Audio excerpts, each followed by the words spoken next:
Eu matei minha irmã com um sorriso. Não com veneno ou faca, mas com as palavras que ela mesma me ensinou a odiar: você é forte, ela é frágil. E enquanto o mundo aplaudia sua queda, eu bebia vinho tinto em silêncio, saboreando o gosto amargo da justiça que ninguém viu chegar. Chocante. Sim. Merecido. Pergunta 27 anos de sombras que eu carreguei sozinha. O sol de Lisboa entrava pelas janelas altas do nosso apartamento em Alfama, pintando as paredes de um laranja que parecia prometer dias melhores. Mas naquela manhã de verão, quando eu tinha apenas 7 anos, o ar cheirava a pão fresco da padaria da esquina e a algo podre, algo que se infiltrava devagar nas rachaduras da nossa família.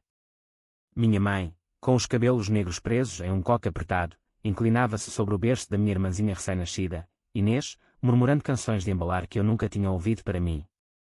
Olha só que anjinho, Ana, disse ela, sem desviar os olhos.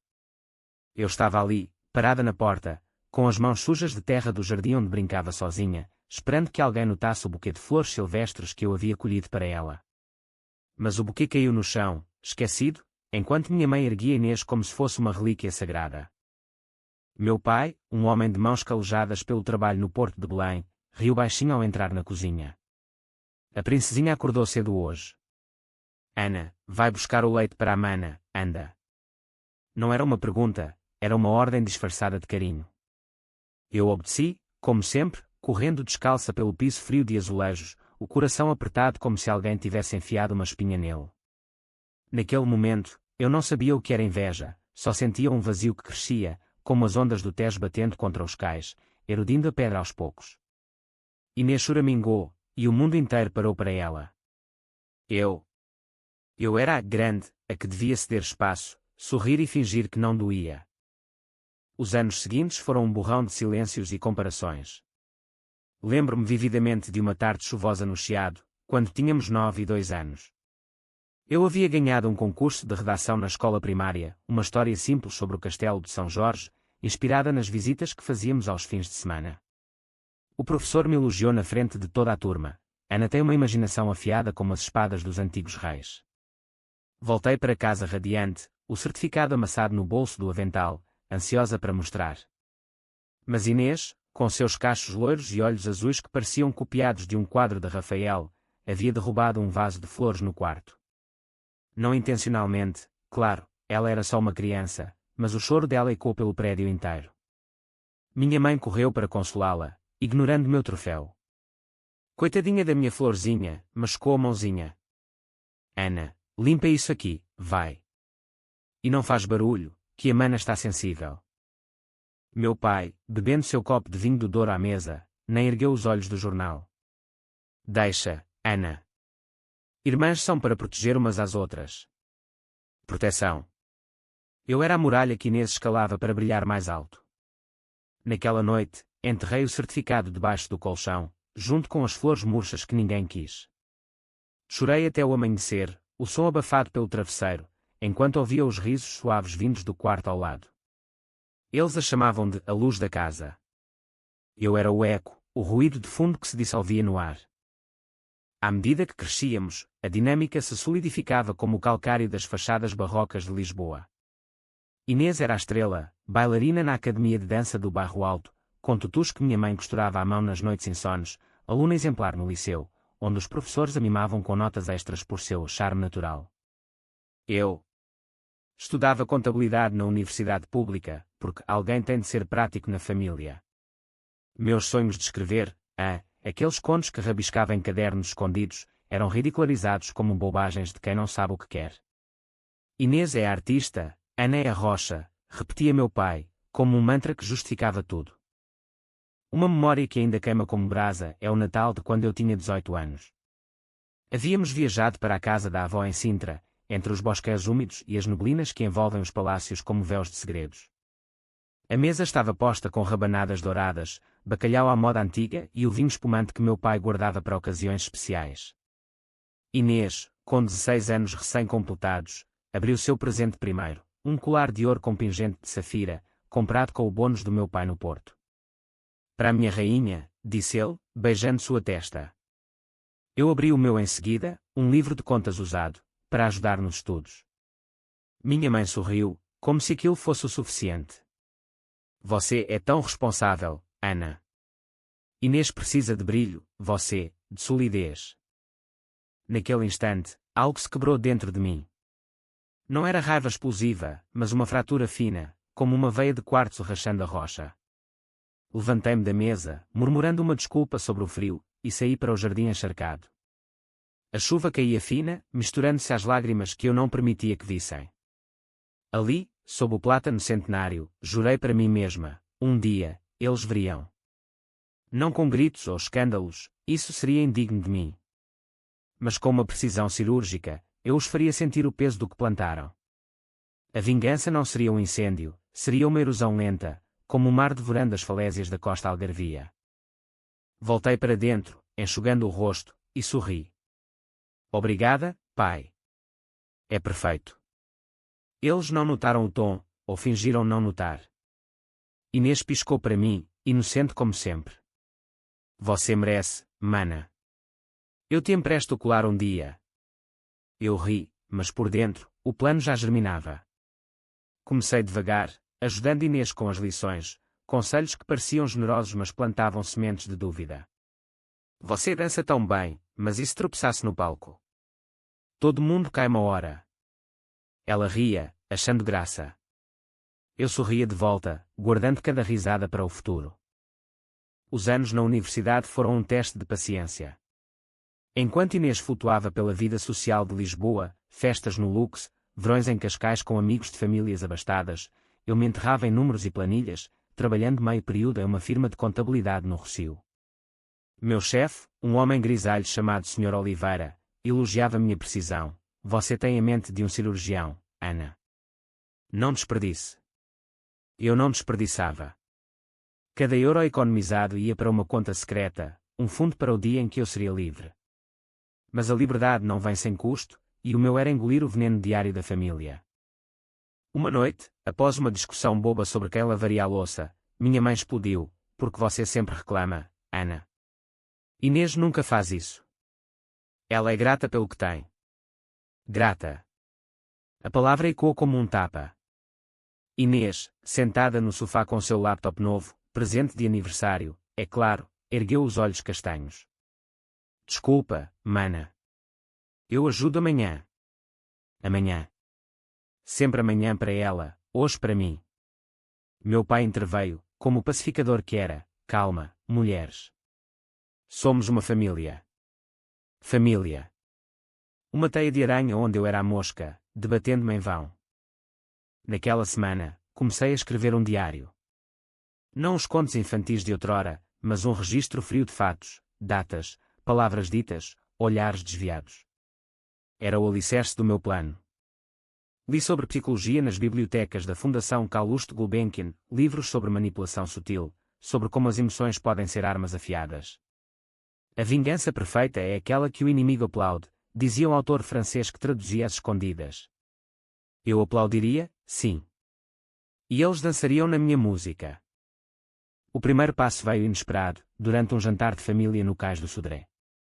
Inês havia sido aceita na Academia de Dança em Porto, um sonho que minha mãe financiava com empréstimos que eu ajudara a calcular. Vai ser incrível, exclamou ela, os olhos brilhando como o Tejo ao entardecer. Eu ergui minha taça de vinho verde. Aos novos começos. Mas lembre-se, Inês, o palco é impiedoso. Uma falha, e o público esquece. Ela riu, achando que era encorajamento. Minha mãe apertou minha mão. Viu? Ana é tão protetora. Protetora.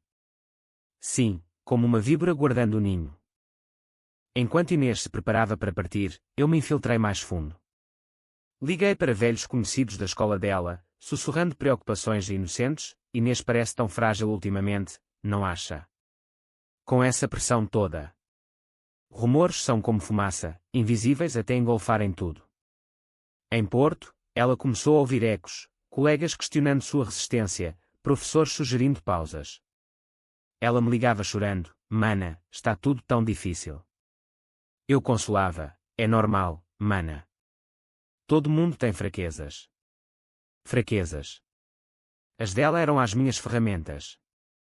Porto me recebeu com sua garoa persistente e o cheiro de vinho envelhecido nas caves do Douro, mas para mim, era apenas um palco maior para o ato seguinte. Eu havia-me mudado para lá um ano antes de Inês, sob o pretexto de uma promoção na firma, na verdade, para estar perto, para tecer a rede com fios invisíveis. Meu apartamento modesto no Bonfim, com vista para o Douro serpenteando como uma veia aberta, era meu santuário. Ali, à noite, eu revisava o diário, entradas meticulosas sobre as chamadas dela, as mensagens que enviava cheias de emojis felizes, mas sublinhadas com pânico velado. O coreógrafo disse que eu preciso de mais força. E se eu não aguentar? Eu respondia sempre com empatia calculada: você é perfeita, Inês. Mas o corpo trai, às vezes.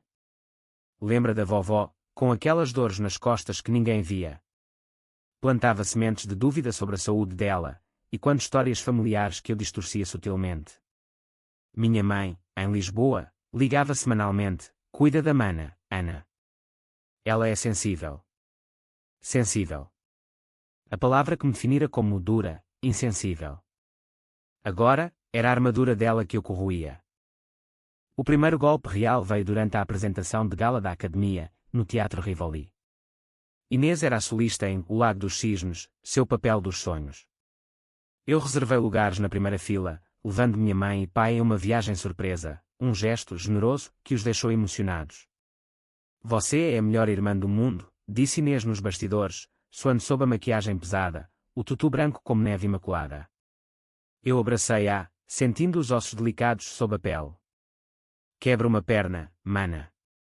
Mas não literalmente, você sabe como é frágil. O auditório lotado aplaudiu quando as cortinas se abriram. Inês deslizava pelo palco como um fantasma etéreo, os braços estendidos em arabescos perfeitos. Mas no ato final, durante o salto icônico, algo aconteceu. Seu pé torceu, ou pareceu torcer. Ela caiu, não com drama ensaiado, mas com um gemido real que ecoou pelo teatro. O silêncio foi ensurdecedor, seguido de murmúrios. Minha mãe ofegou, agarrando meu braço. Meu Deus, Ana! Eu mantive a compostura, os olhos fixos nela enquanto a erguiam. Foi só um tropeço. Todo mundo cai. Nos bastidores, o caos, médicos chamados, lágrimas fluindo.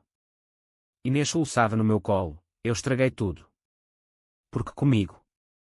Eu acariciei seus cabelos, sussurrando: acidentes acontecem. Lembra quando eu quebrei o braço aos 10 anos? Ninguém fez alarde. Mas o alarde veio, não por mim, mas por ela. Jornais locais noticiaram: jovem bailarina de Lisboa sofre lesão em estreia. Flores chegavam aos montes, doadores anónimos ofereciam tratamentos. Eu organizava tudo, a irmã forte, que todos elogiavam. Por dentro, sorria, o primeiro creque na fachada perfeita. A recuperação foi um banquete para minha paciência. Inês voltou para Lisboa, mancando, o sonho de Porto adiado. Minha mãe transformou o apartamento em um hospital improvisado, chás de camomila, massagens diárias. Pobre coitadinha, repetia, ignorando minhas próprias noites de insomnia, trabalhando dobrado para cobrir as contas médicas que eu mesma pagava em segredo. Meu pai, envelhecido pelo estresse do Porto, murmurava: a vida é dura com os delicados. Delicados. Eu era a que carregava o fardo, invisível como o ar úmido de Alfama. Mas eu não parava. Comecei a insinuar, em conversas casuais, sobre a pressão familiar que Inês sofria. Liguei para tias e primos: ela está se cobrando tanto, coitada. Acha que não é suficiente. Os rumores se espalharam como vinho derramado, devagar, manchando tudo. Inês começou a duvidar de si: mana, você acha que eu sou fraca? Como a mamãe diz. Eu negava, com olhos tristes: não, mana. Você é a luz. Mas luzes queimam se não descansarem. Cada palavra era uma lasca de vidro, cravada devagar. Enquanto isso, minha vida florescia nas sombras. Terminei a contabilidade e subi na firma, gerenciando contas de clientes ricos, homens de negócios do Porto que me confidenciavam segredos fiscais em troca de um vinho no Ribeira. Aprendi o poder do silêncio, da escuta atenta. Um deles, o Dr. Mendes, um psicólogo aposentado, notou minha intuição afiada. Você lê as pessoas como livros abertos, Ana. Use isso. Eu usava. Em casa, estudava mais, livros sobre gaslighting, sobre como minar a confiança sem deixar marcas. A mente é o campo de batalha mais limpo, dizia um capítulo. Meu campo era o coração de Inês. Um ano após a lesão, veio o noivado. Inês, recuperada o suficiente para dançar em eventos menores, conheceu Tomás em uma festa no Bairro Alto. Ele era charmoso, filho de um importador de vinhos do Alentejo, com olhos verdes que prometiam estabilidade. Anunciaram o casamento em um jantar familiar no Time Out Market, frutos do mar frescos, o burburinho de Lisboa como trilha sonora. Minha mãe chorou de alegria, minha menina vai ser feliz. Inês, com o anel brilhando no dedo, virou-se para mim, e você, mana? Quando é a sua vez? Ri, erguendo o copo. Eu sou a solteirona da família. Alguém tem de segurar as pontas. Mas segurei mais do que pontas. Comecei a observar Tomás. Ele era perfeito demais, ou parecia. Em visitas a Lisboa, eu o levava para passeios de irmãs, um café no Chiado, uma caminhada pelo Tejo. Inês é tão sonhadora, eu dizia casualmente. Às vezes, esquece os detalhes práticos. Como o dinheiro, sabe? Ele ria, mas a semente estava plantada. Logo, ouvi de amigos comuns, Tomás acha Inês um pouco imatura. Imatura. A palavra que minha mãe usara para mim na infância. O casamento foi um espetáculo, igreja de São Roque, recepção no Hotel Santa Justa com vistas para a cidade iluminada. Eu era a madrinha, no vestido azul que contrastava com o branco imaculado dela. Durante o discurso, ergui o microfone, Inês sempre foi a estrela. Mas estrelas precisam de constelações para brilhar. Eu sou a sua, mana, quieta, mas sempre aqui. Aplausos ecoaram, lágrimas fluíram. Minha mãe me abraçou depois, você é um anjo, Ana. Anjo. Se ela soubesse que anjos caem. A lua de mel em Faro foi o intervalo perfeito. Enquanto eles bronzeavam nas praias do Algarve, eu cuidei da casa, e das finanças. Descobri que Tomás havia investido mal em um negócio de vinhos, dívidas acumulando como conchas na areia. Liguei para ele, preocupada, Inês não sabe, né? Ela é tão sensível com dinheiro. Ele agradeceu minha descrição. Mas a dúvida cresceu. De volta, as brigas começaram, sussurradas, no início, sobre irresponsabilidade. Inês me confidenciava, ele diz que eu gasto demais nas aulas de dança. Mas é meu sonho. Eu assentia, sonhos custam caro. Mas você merece, mana. Devagar, a rachadura se alargava. Inês parou de dançar, focando no rolar. Minha mãe elogiava, viu, Ana.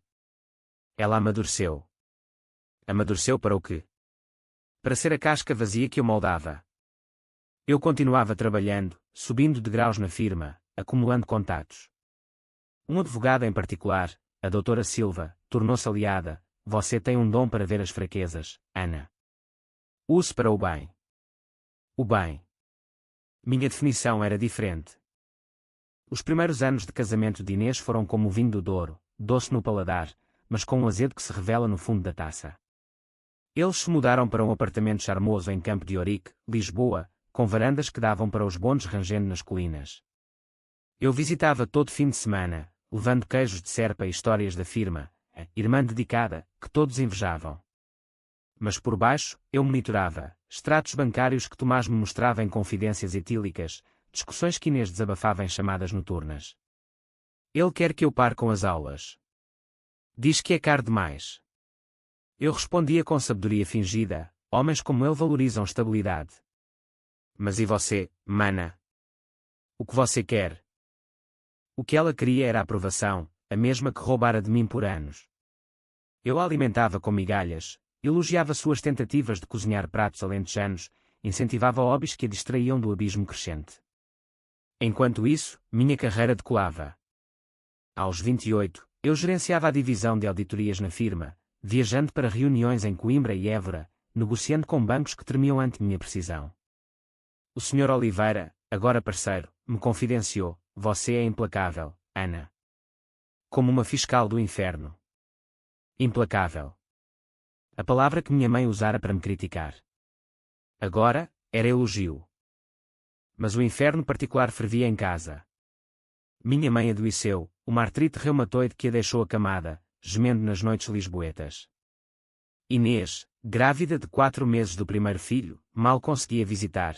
Tomás não gosta que eu saia tanto, mana. E eu me sinto tão cansada. Eu cuidava de tudo, remédios do farmacêutico do bairro, sopas de coelho que cozinhava devagar, contas pagas com meu salário. Meu pai, curvado pelo trabalho, murmurava: obrigado, filha. Você é nossa salvação. Salvação. Ironia fina como navalha. O nascimento de Martim foi um marco, e minha oportunidade. Inês, exausta no hospital de Santa Maria, segurava o bebê como um troféu frágil. Olha, mana, ele tem os olhos do pai. Eu sorri, tocando a mãozinha minúscula. Que lindo. Mas cuida bem, Inês. Mães frágeis precisam de ajuda. A palavra frágil ecoou. Minha mãe, ainda se recuperando, chorou ao ver o neto. Minha princesinha deu-me um anjo. Eu organizei o batizado na sede de Lisboa, convites gravados em papel pergaminho, flores de laranjeira perfumando o ar. Todos elogiavam: Ana, você é a organizadora perfeita. Perfeita. O adjetivo que Inês herdara. Mas a perfeição racha. Tomás, pressionado pelas dívidas, um investimento em oliveiras no Alentejo que secou como o verão, começou a beber mais. Eu o incentivava sutilmente: um copo de Porto faz bem ao stress, Tomás. Inês não se importa, né? Ela se importava, claro. Brigas ecoavam pelo telefone, ele grita: mana. Diz que eu não ajudo o suficiente.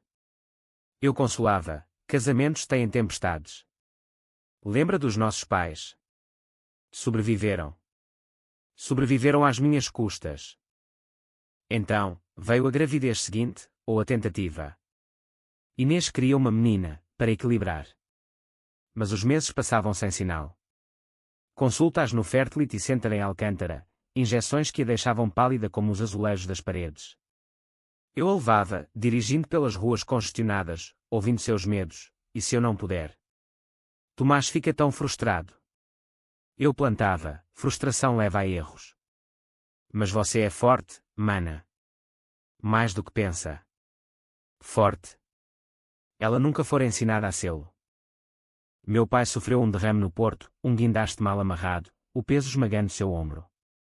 Ele sobreviveu, mas ficou manco, aposentado forçado. As pensões mal cobriam as contas. Eu assumi transferências mensais, reformas na casa de Alfama que eu contratei com descontos da firma. Inês enviava cartões: sinto muito, mana. Estamos apertados aqui. Apertados porque Tomás apostava em cassinos de Estoril, achando que um golpe de sorte salvaria tudo. Eu sabia, via os extratos que ele acidentalmente me mostrava. Uma noite, após uma visita, Inês desabou no meu colo no sofá do Bonfim. Eu acho que vou perder ele, Ana. Ele olha para mim como se eu fosse um fardo. Fardo. A palavra que eu carregara por ela. Eu segurei sua mão, voz baixa como o murmúrio do Douro: você não é fardo. Mas talvez precise de espaço. Um retiro, quem sabe? Em Fátima, para rezar pela família. Ela assentiu, olhos vidrados. O retiro foi ideia minha, e o catalisador. Em Fátima, sob as velas eternas da capela, Inês encontrou paz. Mas também um padre que ouviu suas confissões: eu sinto que falhei com todos. Ele aconselhou terapia, e eu marquei as sessões com a doutora Silva, minha aliada. Fale tudo, Inês. A verdade liberta. Na terapia, ela desenterrou a pressão da infância, a lesão no palco, o casamento instável. Minha irmã Ana sempre foi a forte. Eu, a mimada. A doutora Silva me atualizava: é claro, confidencialidade tem exceções para familiares preocupados. Cada sessão era um tijolo na muralha que eu erguia ao redor dela. Enquanto isso, Tomás afundava. Eu anonima enviei dicas para o fisco, irregularidades nos impostos das oliveiras. Auditorias vieram, multas choveram. Ele me confidenciou, bêbado em um bar do Ribeira: Ana, você entende de números. Me ajuda? Eu ajudei, apontando saídas legais que o endividavam mais. É o sistema, Tomás. Implacável. Ele assentiu, olhos turvos. Inês, de volta de Fátima, via o marido ruir. Ele me culpa, mana. Diz que meu estilo de vida nos afundou. Estilo de vida, aulas de dança pausadas, sonhos engavetados. Eu sorria, servindo chá de hortelã. Vocês vão superar. Famílias portuguesas são assim, resistem como um sobreiro ao fogo. Resistiam. Mas o fogo que eu acendi era interno, consumindo devagar. O divórcio de Inês e Tomás foi como um fado triste tocado no alfama ao luar, melancólico, inevitável, com plateia que chora mas não intervém. Ele partiu para o Alentejo, deixando dívidas como herança e Martim como o único elo. Inês voltou para a casa dos pais em Lisboa, o apartamento de Campo de Ourique vendido para pagar credores. Minha mãe, agora em cadeira de rodas graças à artrite, abriu os braços. Minha pobre menina. Volta para casa. Casa. O mesmo ninho onde eu fora empurrada para o canto. Eu estava em Porto, mas desci nos fins de semana intermináveis, gerenciando o caos, advogados para a custódia, orçamentos apertados que eu equilibrava com bônus da firma. Martim, com 3 anos, grudava em mim como era nas paredes de pedra. Tia Ana, lê história. Eu lia, contos de princesas que caem, mas se erguem sozinhas. Inês observava, olhos inchados de noites sem sono. Você é tão boa com ele, mana. Eu não sei como faço sem você. Boa. A máscara que eu usava como segunda pele. O plano entrava na fase de consolidação. Com Tomás fora, Inês dependia de mim financeiramente. Um emprego de meio período em uma boutique do Chiado mal cobria fraldas. Eu pagava as contas, sutilmente. É temporário, mana. Até você se reerguer. Mas o reerguer era ilusório. Eu sabotava as entrevistas de emprego que ela marcava, um e-mail anónimo para o RH de uma galeria de arte, questionando sua estabilidade emocional. Ouvi que ela teve um colapso após o divórcio. Colapso. Ela nem sabia que tivera um. Minha mãe, enfraquecida, começou a confundir nomes. Inês, passa o remédio. Quer dizer, Ana. Eu corrigia com paciência, mas por dentro, notava o declínio. O médico em Belém diagnosticou demência inicial, estresse acumulado, Sra. Costa. Estresse causado por anos mimando a filha errada. Meu pai, manco e amargo, bebia mais, tudo desmoronando. Pelo menos você, Ana, é firme. Firme. Como a rocha que eu era, erudindo-os por dentro. Inês tentou dançar de novo, aulas gratuitas em uma associação comunitária no Moraria. Quero me sentir viva, mana. Eu a incentivei, vai, mas cuidado com o joelho antigo. O joelho fraquejou na terceira aula, uma torção que a deixou de muletas por meses. Porque sempre comigo, choramingou ela no hospital. Eu segurei sua mão, o destino é cruel com os sonhadores. Mas você tem Martim, foque nele. Foco. Ela focou, abandonando a dança para sempre, tornando-se a mãe perfeita que todos esperavam. Enquanto isso, minha vida em Porto brilhava. Aos 31, eu era sócia júnior na firma, com um escritório com vista para a ponte de Dom Luís I, viagens a Bruxelas para conferências europeias de contabilidade, onde aprendi mais sobre lavagem de dinheiro, não para usar, mas para detectar. Detetei em Tomás, anonimamente, informei sobre transferências suspeitas para a Espanha. A polícia veio, algemas tilintando como sinos de Natal. Ele fugiu, deixando Inês com uma carta. Não aguento mais as sombras da nossa família. Sombras. As que eu projetava. Inês leu a carta tremendo. Ele diz que eu o sufoquei. Mas era ele quem bebia. Eu abracei-a. Homens fogem do que não entendem. Você é melhor sem ele. Melhor. Sozinha, deprimida, dependendo de mim. Minha mãe, em um raro momento de clareza, disse: Ana, você salvou todos nós. Salvou. O veneno doce. O golpe psicológico veio devagar. Inês começou terapia de novo, agora online, com uma psicóloga que eu recomendei, uma pupila da doutora Silva. Fale sobre sua infância, sugeria a terapeuta. E Inês falava, a favoritismo, a pressão de ser perfeita. Minha irmã Ana era invisível. Eu roubava tudo dela sem querer. Sem querer. A terapeuta plantava, isso cria ressentimentos profundos. Talvez converse com ela. Inês hesitava, Ana é tão boa. Não quero machucá-la. Mas o machucar veio. Em uma sessão familiar que eu insisti, para curar todos, Inês explodiu, mamãe, porque sempre me mimou. Ana sofreu por mim. Minha mãe piscou, confusa, mas você era frágil, filha. Frágil. A palavra detonou. Lágrimas fluíram, abraços forçados. Eu chorei também, lágrimas de crocodilo, salgadas o suficiente para convencer.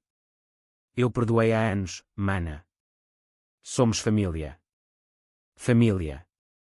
A teia apertava. Meu pai, assistindo da cadeira, murmurou, você é heroína, Ana. Heroína. Mas heróis têm vilões, e o meu era ela. Comecei a documentar, áudios de brigas, e-mails de Tomás, relatórios médicos de Inês. Provas para o dia final.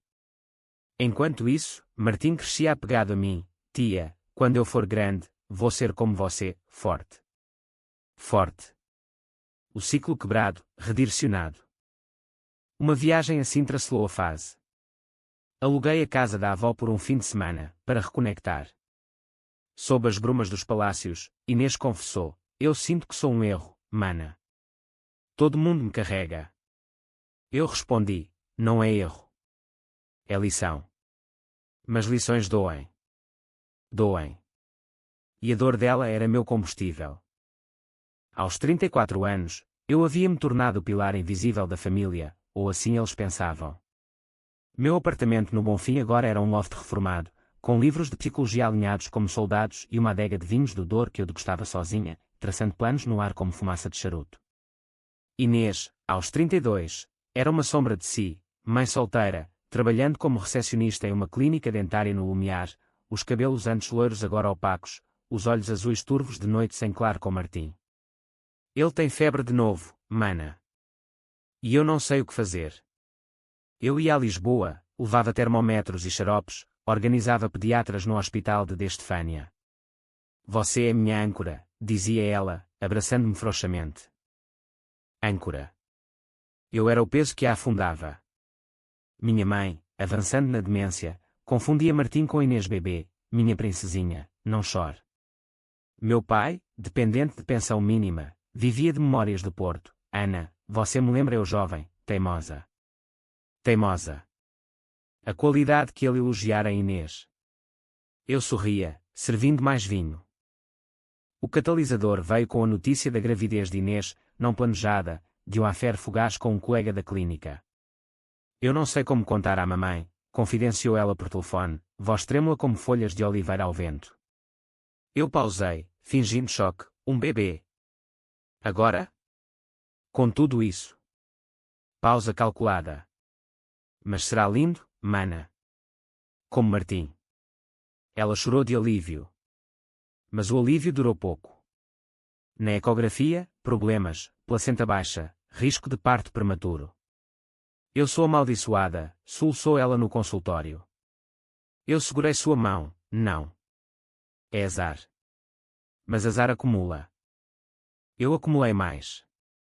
Anonimamente, enviei o histórico do affaire para o colega, fotos de Inês, feliz, que eu tirei em um café, distorcidas para parecerem íntimas demais.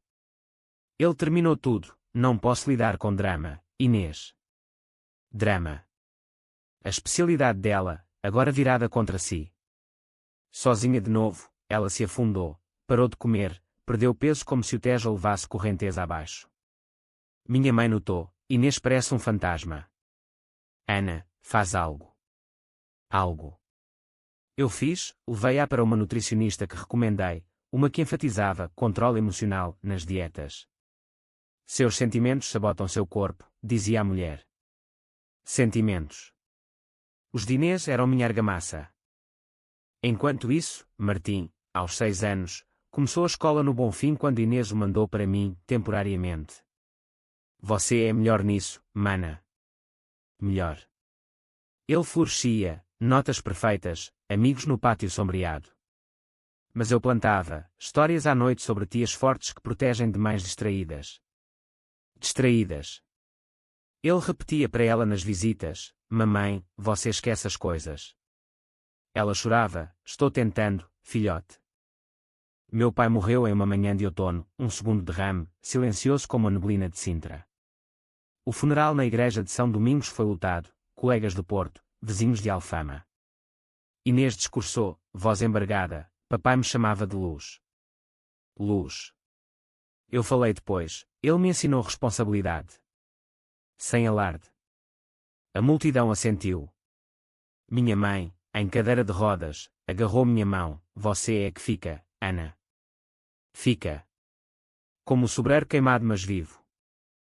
Com o pai enterrado no cemitério dos prazeres, a herança veio, pouco, mas o suficiente para dívidas. Inês sugeriu vender a casa de Alfama, para recomeçar. Eu discordei: mamãe precisa de estabilidade. Estabilidade. Eu comprei a parte dela, ajudando-a. Agora, a casa era minha responsabilidade e ferramenta. Instalei câmaras, montei rotinas onde Inês visitava, mas eu controlava as chaves. A gravidez avançava arriscada. Aos 7 meses, hemorragia, emergência no Hospital Curri Cabral. Eu corri de Porto, dirigindo pela A1 sob chuva torrencial.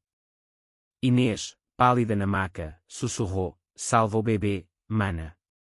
Não eu. Eu assenti para os médicos: façam o possível pelo bebê.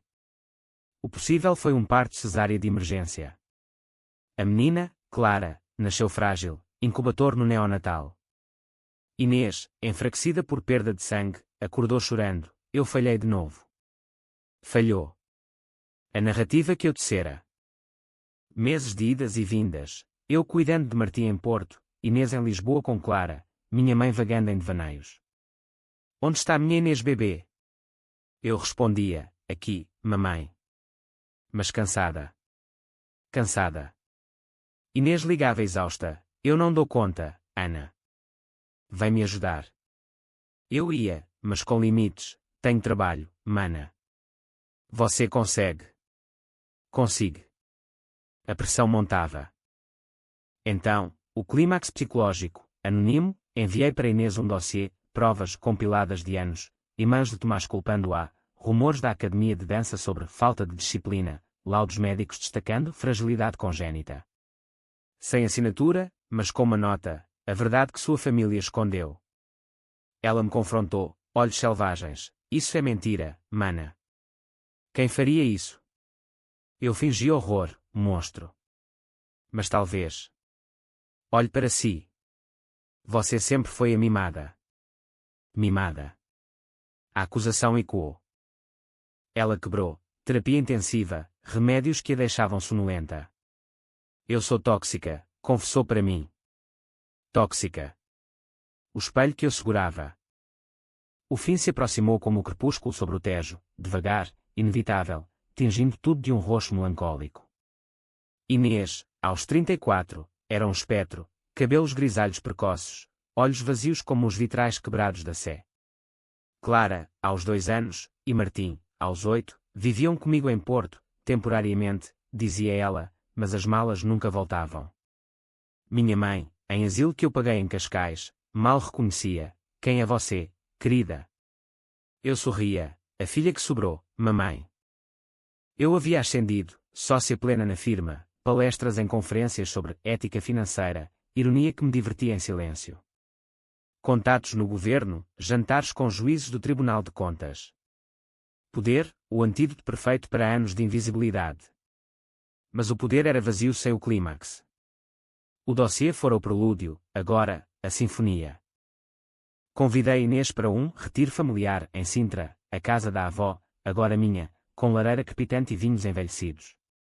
Vamos curar tudo, mana. Ela veio, frágil como porcelana rachada, trazendo as crianças.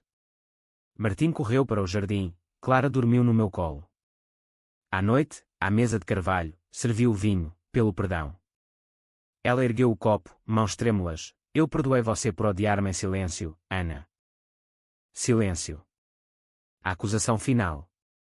Eu ri, suave: odiar. Nunca. Inveja, talvez. Mas veja, você teve tudo, amor, sonhos. Eu. Sobras. Ela piscou, confusa. Mamãe dizia que você era forte. Forte. Forte o suficiente para carregar você. Mas forte cansa, Inês. E o cansaço vira. Nada. Abri o diário, não o de agora, mas o antigo, páginas amareladas de infância. Li em voz alta, entradas sobre buquês ignorados, troféus enterrados, noites chorando enquanto ela ria. Isso é ficção, mana. Você sempre foi feliz por mim. Feliz. Eu fechei o livro, feliz como uma prisioneira aplaude o carrasco. Seus olhos se arregalaram. O que você fez? O divórcio. A lesão. O dossiê. Eu assenti, calmo como o mar de verão. Cada pedra no seu caminho, eu coloquei. Devagar, para você não ver. Porque você merecia sentir o que eu senti, ser a frágil, a esquecida. Ela gritou, voz e quando nas paredes de pedra, monstro. Mamãe tinha razão, você é dura. Dura. Levantei-me, servindo mais vinho, dura como o calcário que constrói Lisboa. E você? Você era a erosão que me desgastava. Ela correu para o quarto, trancando a porta. Choros abafados, chamadas para a polícia que eu sabia que não viriam, sem provas, só palavras. De manhã, ela partiu para Lisboa, jurando nunca voltar. Mas o golpe final esperava, enviei o dossiê completo para ela, não anonimo, assinado. Da sua irmã, com amor. Dentro, tudo, gravações, documentos, o diário completo. Leia e entenda, sua vida foi minha criação. Dias depois, o telefonema, voz quebrada no viva voz. Ana. Porquê? Eu te amava. Amava. Amor de mimada não basta, Inês. Você precisava cair para subir. Silêncio, então clique. Ela tentou suicídio, pílulas no banheiro da clínica, salvas por colegas. Hospitalizado, psiquiatria. Minha mãe, em devaneio, murmurou, minha Inês. Perdida. Perdida. Eu visitei o asilo, ela encontrou a verdade, mamãe. Agora, sou a única. As crianças ficaram comigo, custódia ganha em juízo, com provas de negligência dela. Martim perguntou, mamãe vai voltar? Eu abracei-o, mamãe precisa se curar. Nós somos a família agora. Família. Minha, remoldada. Inês saiu do hospital meses depois, um fantasma institucionalizado em terapia eterna. Ligações esporádicas, eu entendo agora. Desculpa por ser a favorita. Desculpa. Eu perdoava, desligando. Minha mãe morreu em paz, sussurrando, Ana, como bênção. Enterro simples, eu sozinha na chuva de Alfama. Anos passam. Eu, aos 40, CEO da firma, vinhos em taças de cristal, crianças chamando-me mãe. Inês. Vive em um apartamento modesto no Lumiar, voluntária em abrigos, eco de si mesma. Liga no Natal, Feliz Natal, mana. Obrigada pela lição. Lição. Eu sorrio, de nada. Foi calma, perfeita. E assim, a vingança se completa, não com sangue, mas com vazio. Eu bebo à saúde dela, o sol de Lisboa brilhando como se nada houvesse mudado. Mas mudou. Eu mudei. E o mundo aplauda, forte, ignorando as sombras que lancei. Justiça, à portuguesa, devagar, inexorável, com um fado de fundo.